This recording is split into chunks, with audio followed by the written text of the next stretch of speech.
Okay, well, what we've been doing over the course of this winter is building some new golf buggy paths, just to try and get golfers through some of the wetter areas of our golf course so that we can reduce course closures in the event of a wet winter.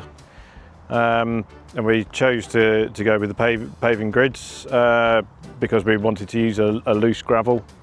But we needed it to be stable enough to take traffic, particularly electric trolleys through the winter, and keep the gravel in place.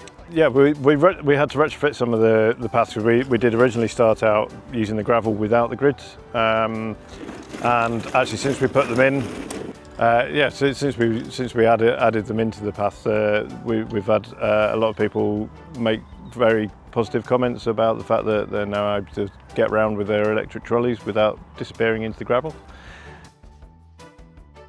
Well, we've been really happy working with the product.